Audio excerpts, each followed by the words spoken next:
Les pido que busquen en sus Biblias el Salmo 6, que es el texto para nuestro sermón. Y antes de leer el texto, vamos a orar. Padre nuestro celestial, venimos ante ti con hambre de que nos alimentes con tu palabra. Tenemos sed de escucharte hablarnos. Somos débiles y necesitamos que nos fortalezcas. Al oír tu palabra, recordamos tu promesa de que no volverá vacía, sino que cumplirá tu propósito. Háblanos ahora a través de este salmo. Ilumina nuestras mentes, abre nuestros corazones y transfórmanos mediante tu Espíritu para que seamos edificados en la fe y conformados a la semejanza de Cristo nuestro Salvador, porque en su nombre oramos. Amén. Escuchen ahora, esta es la santa e infalible palabra de Dios. Salmo 6. Señor, no me reprendas en tu ira, ni me castigues en tu furor. Ten piedad de mí, Señor, porque estoy sin fuerza. Sáname, Señor, porque mis huesos se estremecen. Mi alma también está muy angustiada. Y tú, Señor, ¿hasta cuándo? Vuélvete, Señor, rescata mi alma, sálvame por tu misericordia, porque no hay en la muerte memoria de ti. En el Seol, ¿quién te da gracias? Cansado estoy de mis gemidos, todas las noches inundo de llanto mi lecho, con, con mis lágrimas riego mi cama. Se consumen de sufrir mis ojos, han envejecido a causa de todos mis adversarios. Apártense de mí todos ustedes que hacen iniquidad, porque el Señor ha oído la voz de mi llanto, el Señor ha escuchado mi súplica, el Señor recibe mi oración. Todos mis enemigos serán avergonzados y se turbarán en gran manera. Se volverán y de repente serán avergonzados. ¿Alguna vez has vivido algo tan devastador, un dolor tan profundo, que hasta sola la idea de hablar de ello se siente abrumadora? Un dolor tan grande que la idea de orar, de hablar con Dios, parece imposible. Aquí en el Salmo 6 encontramos a David en uno de sus momentos más bajos. Y sin embargo, él nos muestra exactamente lo que necesitamos en esos momentos de desesperación. Él derrama su corazón ante Dios, demostrando que en nuestras horas más oscuras debemos derramar nuestro dolor a nuestro Dios que escucha. Necesitamos saber que Él está escuchando, que Él actuará a través de nuestras oraciones. Quizás has escuchado el dicho: Dios nunca te dará más de lo que puedes soportar. Es un pensamiento reconfortante, pero no es del todo cierto según las Escrituras. De hecho, Dios muchas veces nos permite experimentar más de lo que podemos soportar por nuestra cuenta, precisamente para que dependamos de Él. El apóstol Pablo describe una experiencia así en 2 Corintios 1, 8 y 9. Porque fuimos abrumados sobremanera, más allá de nuestras fuerzas, de modo que hasta perdimos la esperanza de salir con vida. De hecho, dentro de nosotros mismos ya teníamos la sentencia de muerte, a fin de que no confiáramos en nosotros mismos, sino en Dios que resucita a los muertos. De la misma manera, aquí en Salmo 6, David se encuentra completamente abrumado. Y sin embargo, es precisamente en ese lugar de absoluta debilidad donde él acude al Señor con cruda honestidad y una fe desesperada. Se aferra al Señor porque todo lo demás y todos los demás le han fallado. Y es aquí, en lo más profundo de la debilidad humana, donde Dios despliega su perfecta fortaleza. Pero este salmo no solamente nos enseña a orar como Dios, como David, nos apunta al Hijo mayor de David, nuestro Señor Jesucristo. Porque es Cristo quien ora este salmo y Él es a quien este salmo apunta. Él es su cumplimiento. Y por eso hallamos esperanza en medio de nuestro lamento. Esta tarde exploraremos el Salmo 6 en 4 partes. Primero, enfrenta las profundidades de tu angustia. Segundo, clama al Señor que escucha. Tercero, confía en el Señor que libera. Y cuarto, mira a Cristo en tu lamento. Así que nuestro primer punto es enfrenta las profundidades de tu angustia. Comencemos observando la estructura de este salmo. Se puede dividir en 2 secciones. En los versículos 1 al 7, David derrama su corazón ante el Señor en medio de toda su agonía. Luego, en los versículos 8 al 10, hay un giro súbito y dramático hacia la confianza en la liberación del Señor. Por ahora nos centraremos en la primera sección, donde David presenta ante Dios un cuádruple angustia, aflicción espiritual, sufrimiento físico, tormento emocional y desastre social. Primero consideremos la aflicción espiritual de David en versículo 1. Ora, Señor, no me reprendas en tu ira, ni me castigues en tu furor. Aquí vemos a David profundamente preocupado, quizás incluso atemorizado ante la ira y el furor de Dios.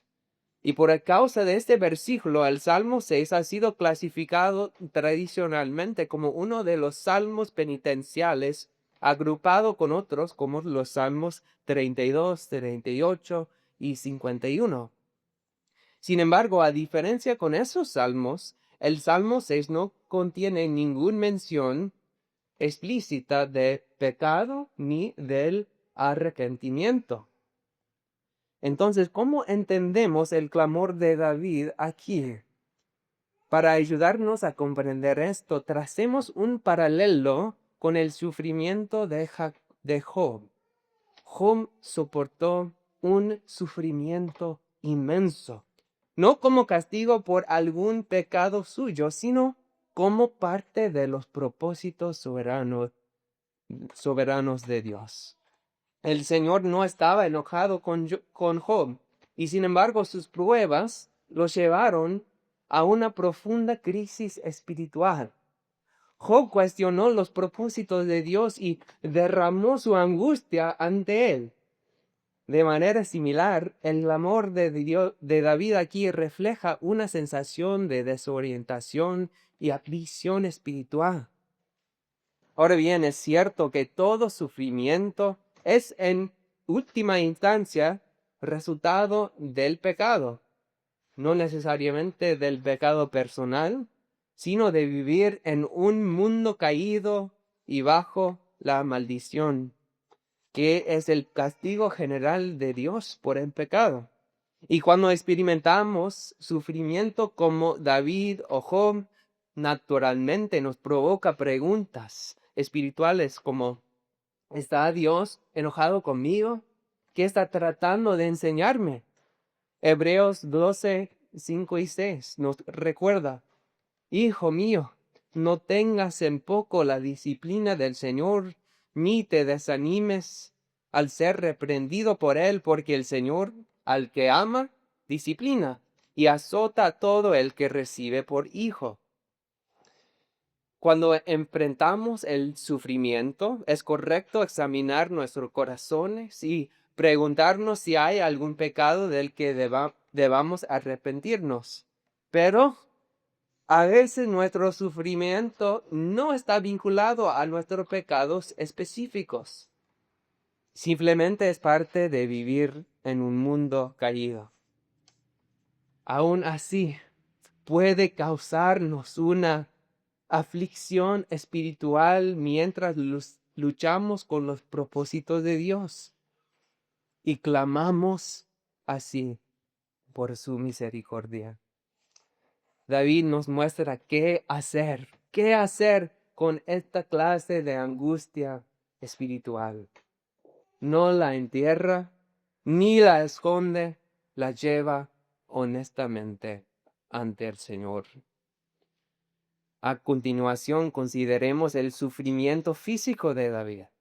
En el versículo 2 escribe: ten piedad de mí, Señor, porque estoy sin fuerza. Sáname, Señor, porque mis huesos se estremecen.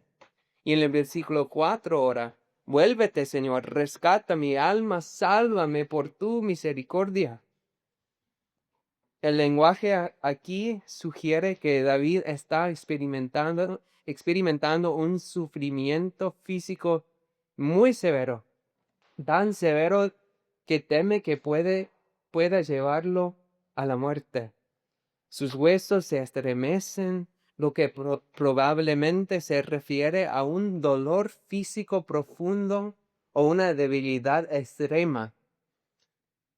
Es importante notar aquí que el sufrimiento físico de David está interconectado con su aflicción espiritual y su tormento emocional. El sufrimiento rara vez se queda confinado a un solo ámbito de la vida. Se derrama en cada parte de nuestro ser. David clama por sanidad y liberación porque sabe que solo Dios puede rescatarlo de esta situación tan desesperada.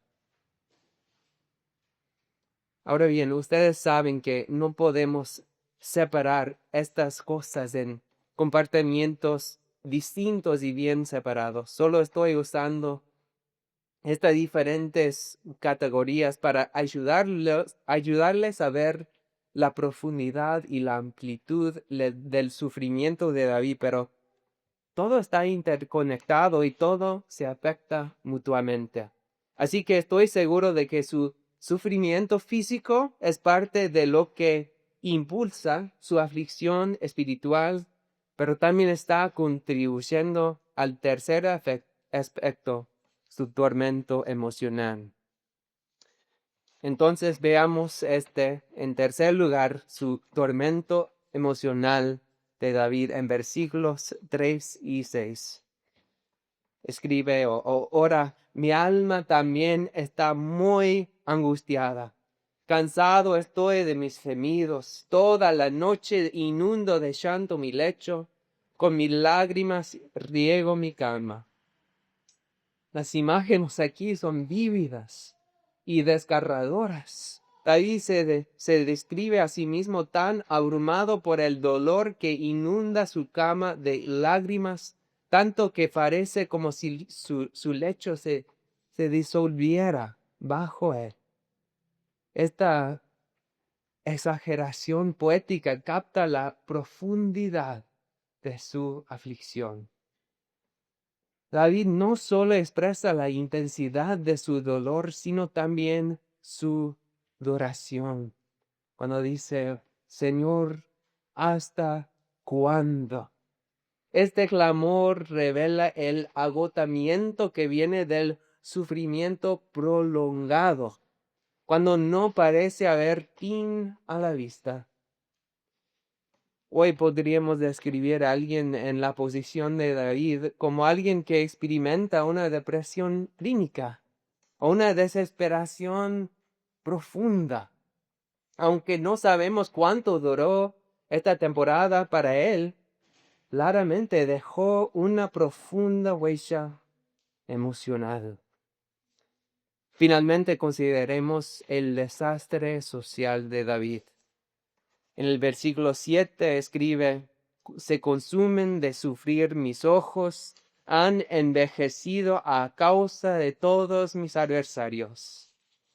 David no solo lidia con luchas internas, también enfrenta a la oposición externa de enemigos que echan sal en la herida. Esto nos recuerda otra vez de la experiencia de Job, cuando sus amigos lo culparon por su sufrimiento en lugar de consolarlo. Tanto que él clamó: consoladores molestos son todos ustedes. En un sentido, la experiencia de David fue aún peor porque está siendo atacado. En el versículo 8 vemos un giro cuando David reprende a sus enemigos: apártense de mí, todos ustedes que hacen iniquidad. Incluso después de dar ese giro hacia la confianza, estos enemigos siguen siendo una fuente de tensión y conflicto a lo largo de toda su prueba. Esta oposición externa añade otra capa a la angustia de David, una carga relacional sobre su aflicción espiritual, su dolor físico y su tormento emocional. Así que David está enfrentando agonía en todos los frentes imaginables: espiritual, físico, emocional y social.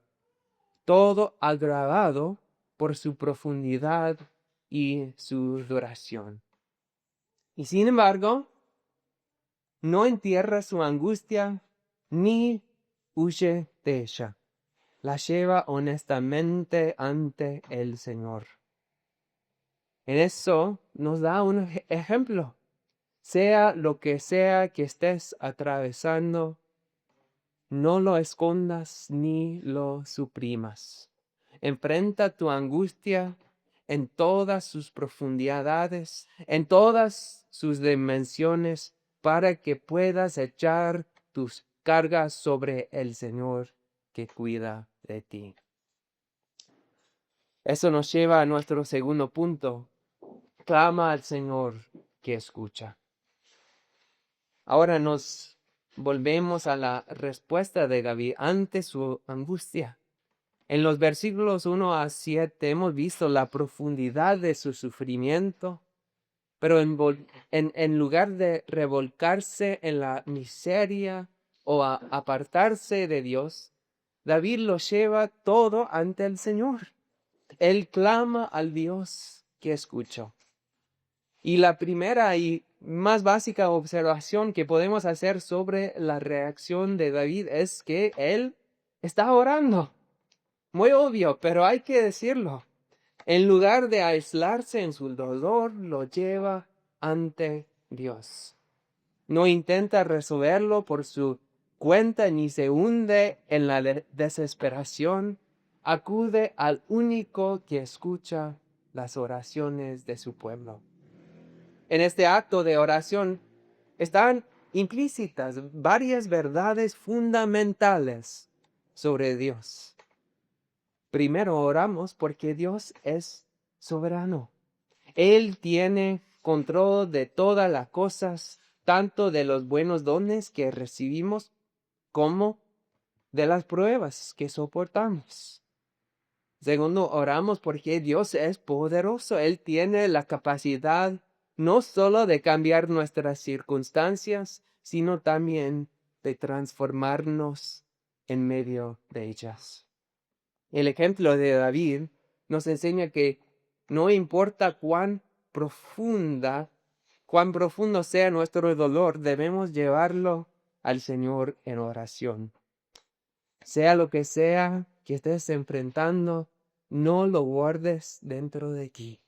Derrámalo ante nuestro Señor que nos escucha. Ahora vamos a profundizar y observar tres aspectos del clamor de David.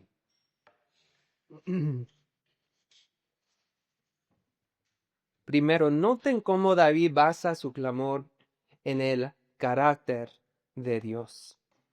En el versículo 2 ora, ten piedad de mí, Señor, porque estoy sin fuerza.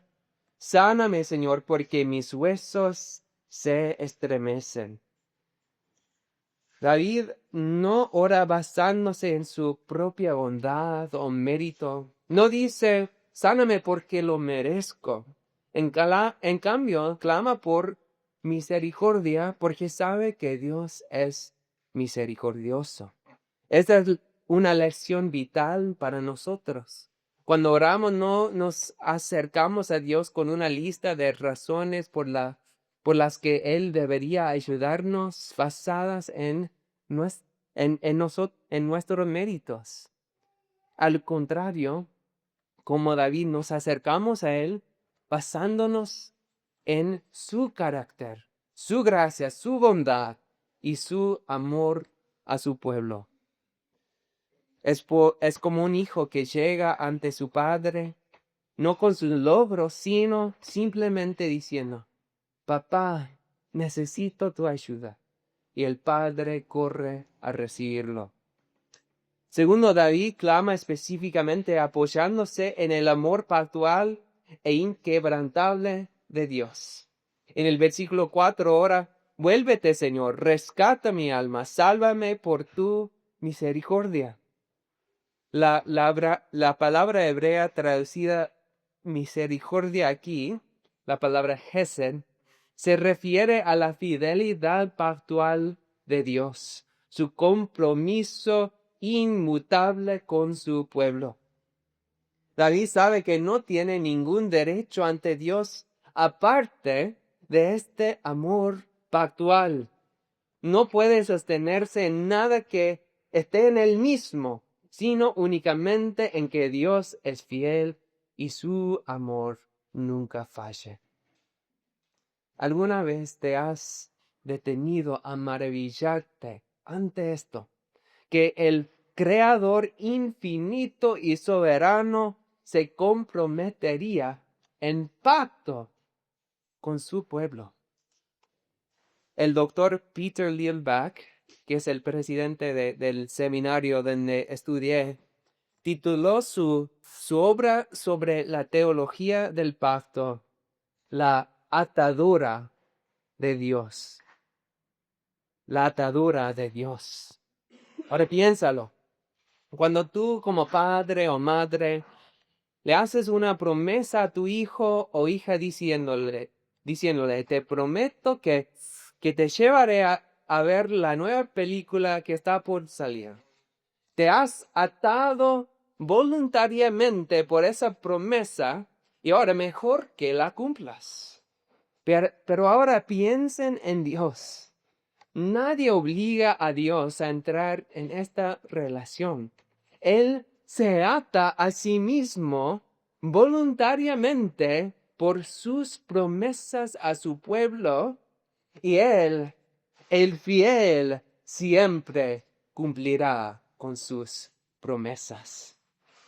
Y cuando oramos, podemos acercarnos con confianza apoyándonos en este mismo amor inquebrantable, la fidelidad inmutable del Dios que guarda su pacto. Finalmente David clama movido por la adoración. En el versículo 5 dice, porque no hay en la muerte memoria de ti, en el Seol, ¿quién te da gracias? La petición de David aquí es sencilla. Señor, salva mi vida para que pueda seguir adorándote. No está negando aquí la vida después de la muerte, ni sugiriendo que la adoración termina con la muerte, sino está enfatizando que mientras vive en esta tierra, su propósito es glorificar a Dios. Sabemos por otros pasajes que David creía en la vida después de la muerte. En el Salmo 16:10 escribe, porque tú no abandonarás mi alma en el Seol, ni permitirás que tu santo sufra corrupción. Y en 2 de Samuel 12:23 habla de su hijo fallecido. Yo iré a él, pero él no volverá a mí. Pero aquí en Salmo 6, David se enfoca en su vida terrenal como una oportunidad para la adoración y el servicio. Su oración es esencialmente esta: Señor, líbrame para poder seguir glorificándote aquí en este cuerpo, sobre esta tierra. Y esto nos enseña algo importante sobre cómo acudimos a Dios en el sufrimiento. Incluso en nuestros momentos más oscuros, nuestro deseo supremo debe ser la gloria de Dios. Oramos no solo por alivio nuestro, sino para que, sea cual sea la respuesta de Dios a nuestra oración, nuestras vidas conduzcan a su alabanza y su mayor gloria. Es la diferencia entre orar como consumidor, dame lo que necesito, dame lo que quiero, y orar como hijo, haz lo que mejor refleje tu nombre. Has llegado a este punto, el punto de decir, Señor, si esto glorifica tu nombre, entonces lo acepto. Ahora hemos visto 3 motivos que fundamentan la oración de David aquí en Salmo 6. Permítame reunir estos 3 hilos en una sola oración para mostrarles cómo podría verse esta manera de orar para nosotros hoy. Podrías orar algo así: Señor, no vengo ante ti porque lo merezca, sino porque tú eres misericordioso. Ten piedad de mí. No me apoyo en nada que haya hecho ni en lo que pueda hacer, sino únicamente en tu amor inquebrantable. Y te pido no solo por mi alivio, sino para que en todo esto pueda glorificarte, para que el mundo vea que tu nombre es exaltado. Y eso nos lleva al nuestro tercer punto. Confía en el Señor que libera. En los últimos 3 versículos del Salmo 8 al 10 vemos un giro súbito y dramático en el tono de David, del lamento a la confianza en la liberación del Señor. Algunos comentaristas sugieren que estos versículos fueron escritos más tarde, después de que Dios hubiera intervenido y cambiado las circunstancias de David. Eso es ciertamente posible, pero yo no creo que sea el caso aquí. En cambio, creo que el punto que debemos llevarnos es esto: la oración misma fue el remedio. David gana confianza en el Señor a través de la oración. Esto es lo que produce el giro. No necesariamente un cambio en sus circunstancias, sino un cambio en su corazón a medida que derrama su corazón ante Dios. Escuchen las palabras de confianza de David en estos versículos. Apártense de mí todos ustedes que hacen iniquidad, porque el Señor ha oído la voz de mi llanto. El Señor ha escuchado mi súplica. El Señor recibe mi oración. Todos mis enemigos serán avergonzados y se turbarán en gran manera. Se volverán y de repente serán avergonzados.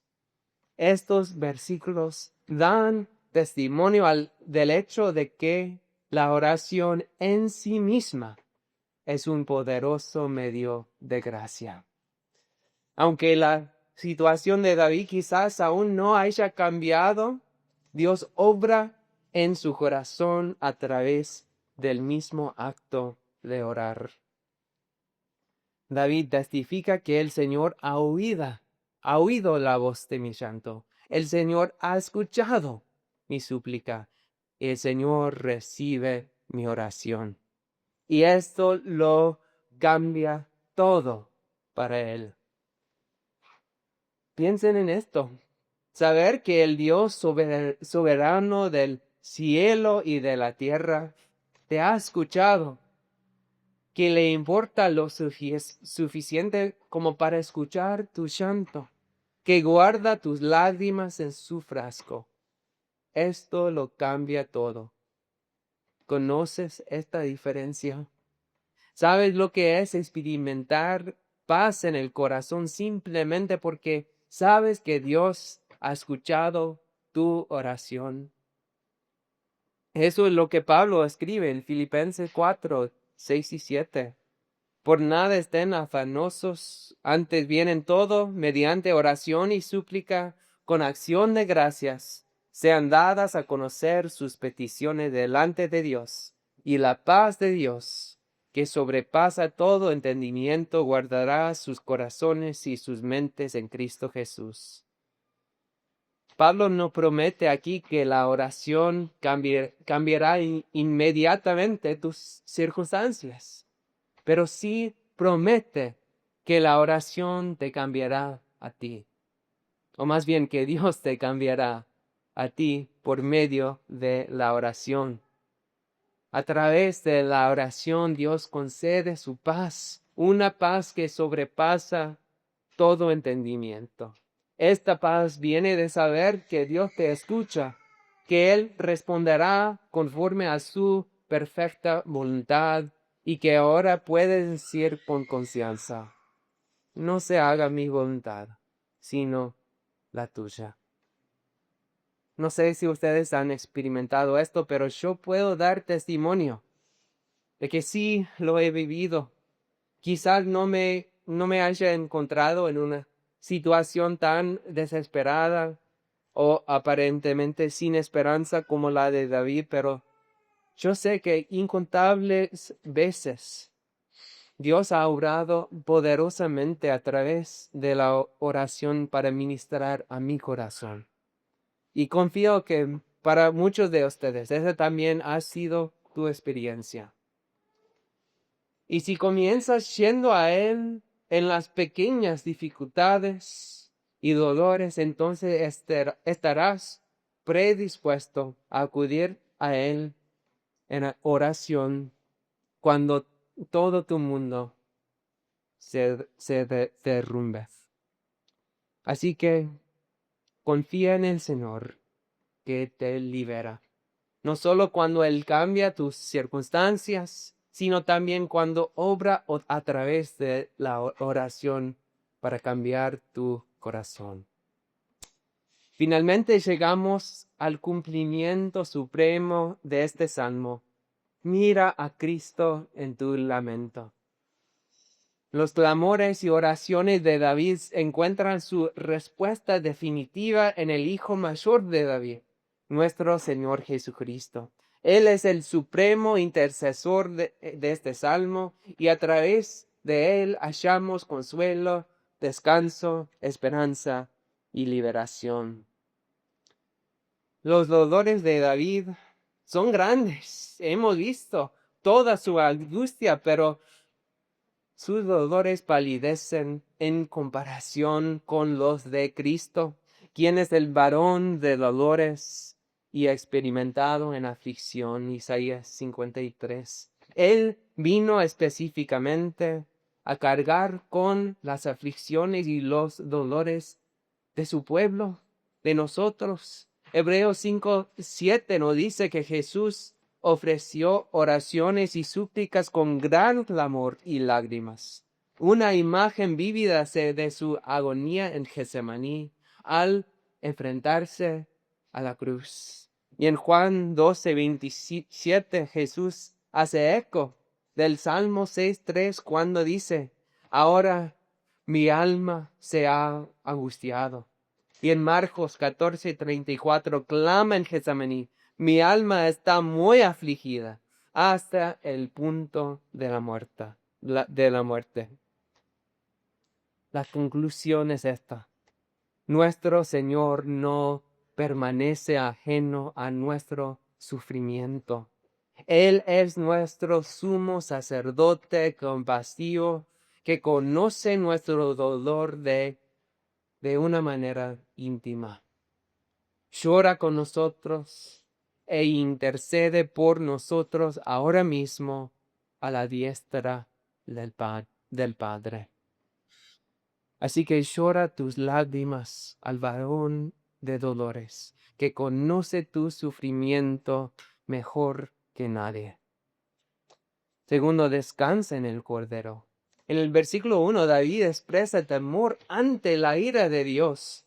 Pero para los creyentes, esa ira ha sido cargada por completo por Cristo. En Getsemaní, Jesús oró con agonía al enfrentar la perspectiva de beber la copa de la ira de Dios. Y en la cruz la bebió hasta las heces por su pueblo, por nosotros. Y esto significa que si estás unido a Cristo por la fe, la ira de Dios está completamente satisfecha. Como dice Romanos 8:1, por tanto, ahora no hay condenación para los que están en Cristo Jesús. Aunque Dios puede disciplinar a los creyentes como Padre amoroso, ya no hay ira para los que están en Cristo, solo gracia y misericordia. Así que descansa en el Cordero que cargó tu ira y te reconcilió con Dios en su obra consumada en la cruz. Tercero, ten esperanza en el vencedor. En el versículo 5, David suplica liberación de la muerte para poder continuar adorando a Dios en esta vida. Pero a través de la victoria de Cristo sobre la muerte, su resurrección, ahora tenemos una esperanza eterna que trasciende esta vida. Jesús declaró en Juan 11, yo soy la resurrección y la vida. El que cree en mí, aunque muera, vivirá. A causa de la resurrección de Cristo podemos decir con confianza, ¿dónde está, oh muerte, tu victoria? ¿Dónde está, oh muerte, tu aguijón? Gracias a Dios que nos da la victoria por medio de nuestro Señor Jesucristo. Aunque es correcto orar como David por una vida larga para adorar a Dios aquí en la tierra, nos regocijamos en que nuestra adoración continuará para siempre en el cielo ahora y un día en los nuevos cielos y la nueva tierra. Así que ten esperanza en Cristo que venció en la muerte y nos da vida eterna. Y finalmente, Cristo no solamente es nuestro Salvador, sino también Él es nuestro juez. En Mateo 7:23, Jesús cita a Salmos 6:8 cuando dice, jamás los conocí, apártense de mí todos los que practican la iniquidad. Esta solemne declaración nos recuerda que solo los que confían en Él serán librados en el último día. Como nos dice Juan 5:22, porque ni aun el Padre juzga a nadie, sino que todo juicio se lo ha confiado al Hijo. Para los que confían en Él no hay temor al juicio, solo la gozosa confianza de que le escucharán decir, bien, buen siervo y fiel, entra en el gozo de tu Señor.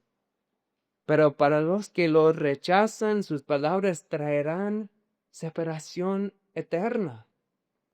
Al mismo tiempo, esta verdad de que Él es el juez da consuelo a todos los los creyentes, porque nos asegura que Cristo desterrará todo el mal para siempre. Él establecerá un reino donde mora la justicia.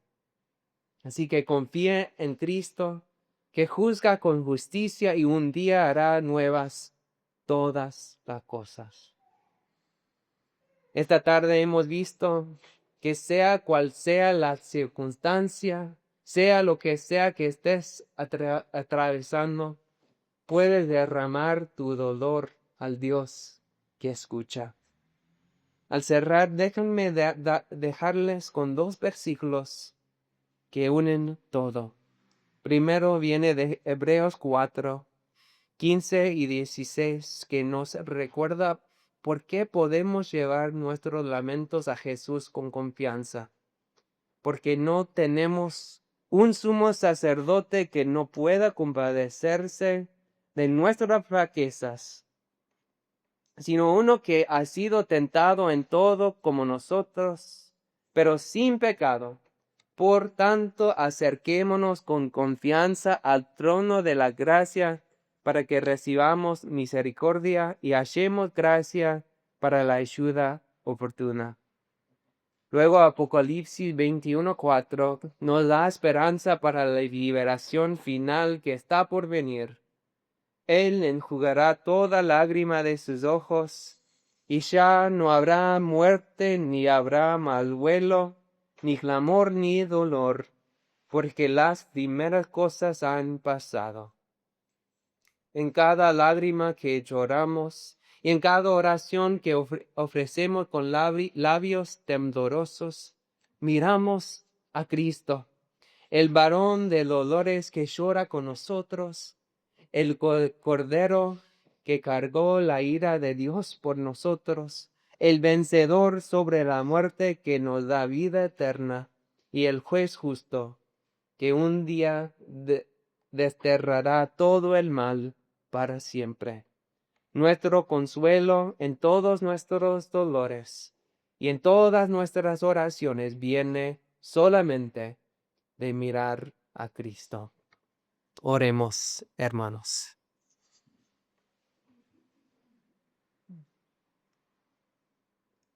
Padre nuestro, te damos gracias porque podemos venir ante ti con nuestros más profundos dolores y temores, derramando nuestros corazones en lamento. Estamos agradecidos de que a través de Cristo, nuestro gran sumo sacerdote, tengamos confianza para acercarnos a tu trono de gracia, sabiendo que tú escuchas cada uno de nuestros clamores. Gracias por tu amor inquebrantable que nunca falla, aun cuando nos sentimos abrumados por las pruebas de la vida. Te alabamos porque Cristo cargó la ira que nosotros merecíamos, dándonos esperanza frente al pecado y la muerte. Señor, ayúdanos a confiar en tu liberación aún antes de verla. Fortalece nuestra fe para descansar en tus promesas, sabiendo que tú obras todas las cosas para el bien de los que te aman. En el nombre de Jesucristo, nuestro Salvador y Rey, oramos. Amén.